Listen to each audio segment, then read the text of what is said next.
simplemente es interpretativo. Maturana dice, cuando sabemos lo que sabemos, ya no podemos hacer las cosas porque somos conscientes. No vemos las cosas como son, sino las vemos como somos nosotros. Todo es cuestión de interpretación. El segundo principio dice, no solo actuamos de acuerdo a cómo somos, también somos de acuerdo a cómo actuamos. El tercero, los individuos actúan de acuerdo a las situaciones sociales a las que pertenecen, pero a través de sus acciones, aunque condicionados por los sistemas sociales, también pueden cambiar tales sistemas sociales.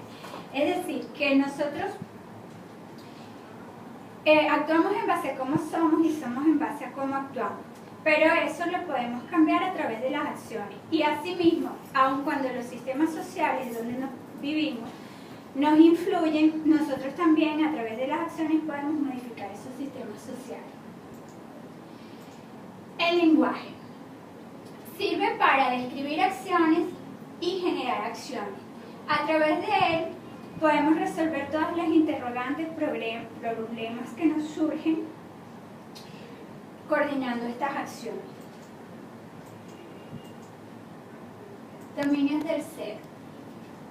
Cuando nos expresamos desde el ser, adoptamos una posición cerrada, mientras que cuando nos expresamos desde el hacer, estamos abiertos porque estamos generando cambios. De hecho, podemos ver ahí en la figura la posición cerrada de la mujer no acepta, mientras que hay apertura, disposición para obrar, gestionar acciones.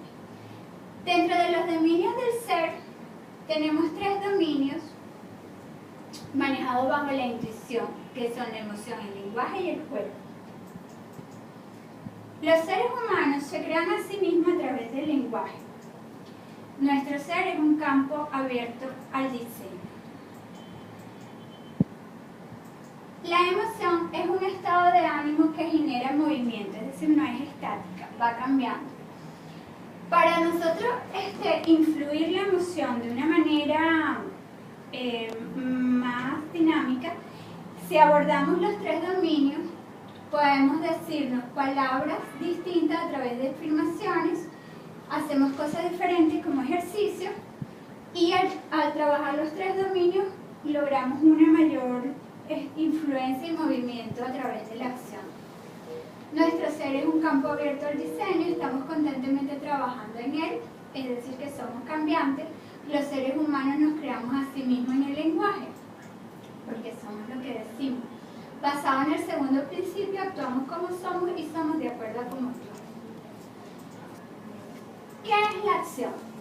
Son esa serie de pasos y actos que nos permiten llegar al objetivo que queremos lograr. Nos sirven para enfrentar nuestros quiebres. ¿Qué es eso de quiebre? Todas las interrupciones o problemas que se nos presentan a diario. Asimismo, a través del lenguaje nos sirve para generar o describir acciones. Si la acción versus la emoción, cambiamos la emoción. O sea, la acción va a ser lo que nos permite trasladarnos o pasar esos problemas. Estado de ánimo. Es la forma de estar o permanecer. Estados de emociones que se realizan a través de las acciones.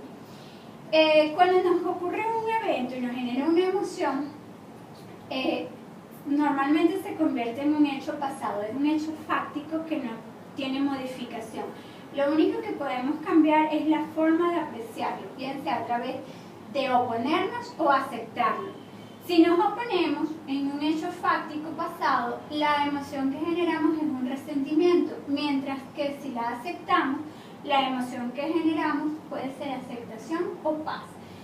Si el futuro pues no ha ocurrido, solo nos manejamos en él en base a posibilidades. Igualmente manejamos la aceptación y la oposición. Siendo el futuro una posibilidad, si actuamos bajo la oposición, generamos resignación. Si actuamos bajo la aceptación, generamos ambición o logro. El futuro, como puede ser una posibilidad, podemos manejar tantas posibilidades consideremos según nuestro campo de acción. ¿Cómo nos comunicamos? Vemos que a través de nuestras palabras nuestro mensaje influye un 7%. Nuestro lenguaje corporal indica un 55% y el tono de voz un 38%.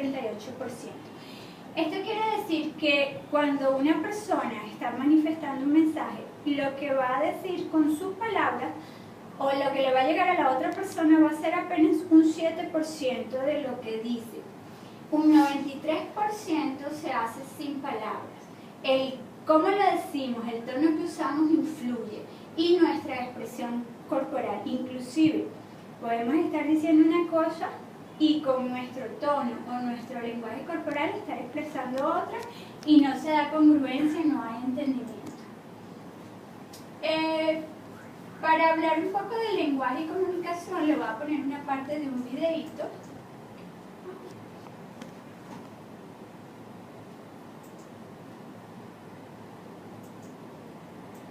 Vamos a ver qué me están diciendo ese comentario.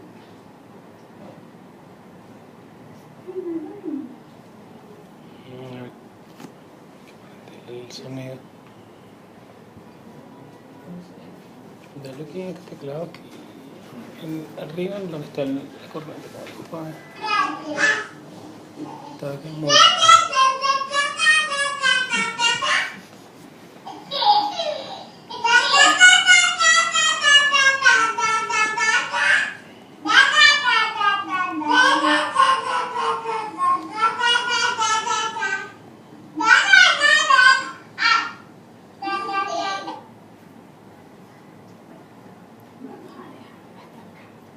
¿Qué observan ustedes en este video? ¿Hay comunicación? Una forma, pudiera decir. Yo creo que sí. Entre ellos aparentemente sí, o sea, Claro. Y más gestual que cualquier otra cosa porque no se entiende. Dice uno que no se entiende. Puede que sea que sí, pero es más actual. ¿Había proceso de habla y escucha? Sí. Bueno, yo lo noté en 2 oportunidades. Sí, Sí. en un momento que sí. Inclusive vemos como el niñito con su tatata le hace así y el otro también le responde con la pierna con que su la pierna. Y bueno, o sea, no habían palabras, pero ellos se estaban entendiendo. Continuamos. ¿Cómo nos comunicamos? Existen 3 maneras de comunicarnos. Una positiva, que es la asertividad, y 2 negativas, pasiva y agresiva. La asertividad es cuando nos comunicamos con el otro de una manera abierta, espontánea, hay un entendimiento de ambas partes. Es una forma positiva. En la pasiva, generalmente se basa en el silencio, es una manera de agresión, no responder. Igualmente, pues de esta forma no fluye la comunicación. Si estamos en silencio, la otra persona no puede saber qué nos pasa ni qué necesitamos.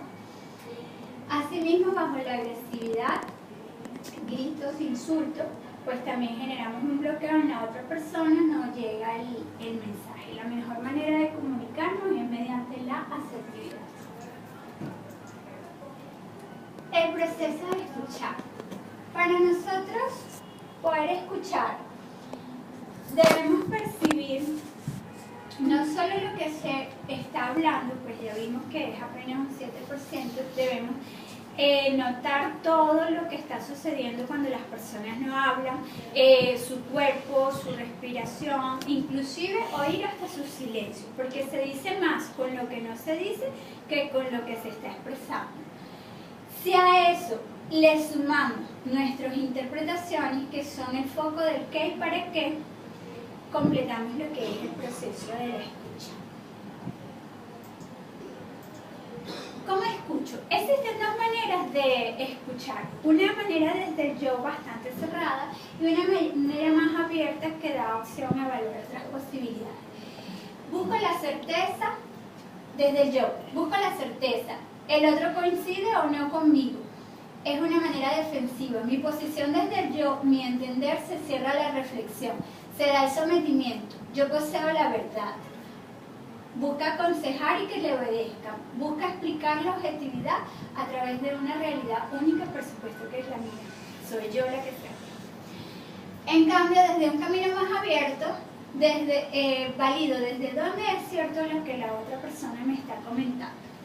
¿Dónde valido lo que el otro dice? ¿Por qué me lo dice? ¿En base a qué? Analizo desde la reflexión. Hay coinspiración basada en el mutuo respeto. Desde el respeto por sí mismo y del otro. Se valida. A través de preguntas, o sea, me comunico con el otro para entender si es cierto lo que estoy escuchando, cómo lo estoy escuchando, si llegó el mensaje. Se analiza más de una realidad, no es cerrado como este, que es una única realidad. Es más objetivo. La empatía es la capacidad de entender y responder a las necesidades de las personas. Se representa en la habilidad sensitiva de una persona para ver el mundo a través de la percepción del otro.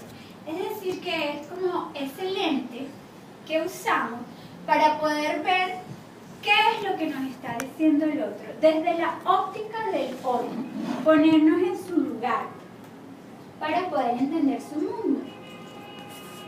Cuando escuchamos con empatía, comprendemos que realmente la estructura de interpretación del otro, es decir, me olvido de mí para meterme en el mundo del otro, para entender lo que está diciendo el otro, sin importar si coincide o no con lo que yo pienso, si tiene razón o no. Es el mundo del otro, entender el mundo del otro. Es, como bien dice, ponerse en los zapatos del otro. Cuando estoy en el lugar del otro, es que puedo comprender. Pero esto lo tengo que validar porque siempre a través de mi interpretación puedo distorsionar el mensaje del otro. ¿Cómo lo valido?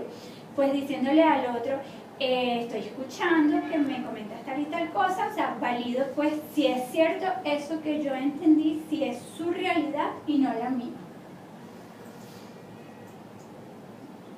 Para comunicarnos con eficacia nos basamos en lo que es la escucha activa. Es la capacidad de centrarse completamente en lo que nos dicen y no nos dicen el cliente y la persona. Pues como ya les comenté, con los silencios también se dicen muchas cosas. Comprendes el significado de sus palabras y su contexto y tratas de ayudarlo a expresarse. Para escuchar activamente tenemos que prestar mucha atención y, como quien diría, escuchar más de lo que hablamos, que sea el otro el que se exprese. ¿Qué observamos cuando hay una escucha activa? Nancy, ¿será que me puedes ayudar a leer? Sí, cómo no. Atiende y respeta las prioridades del otro sin intentar imponer su propio orden del día. Escucha las preocupaciones, objetivos, valores y creencias de otro con relación a lo que es y no es posible. Distingue entre las palabras, el tono de voz y el lenguaje corporal. Resumimos, ampliamos y reflejamos lo que el otro ha dicho para asegurar la claridad de la comprensión.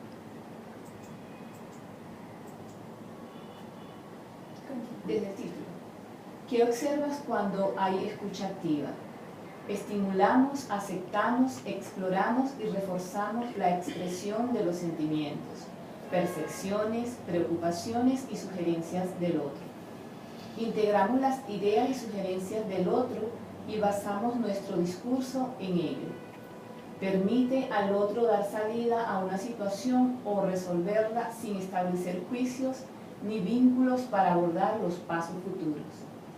Bueno, como vemos, es dejar que ese otro se abra, se exprese, entender su mundo, su contexto, por qué lo dice, sin meter mis juicios e interpretaciones. Es como dejar al otro ser, aun cuando yo no esté de acuerdo con lo que la persona me está contando, pero me estoy, o sea, en base a ser empático, en que haya escucha activa, me estoy metiendo en su mundo, entendiendo su realidad. Así como en las conversaciones tenemos la parte del proceso de escucha, también tenemos el proceso del habla. Se basa en dos modalidades. Y en cuanto a la parte de proponer y exponer, habla del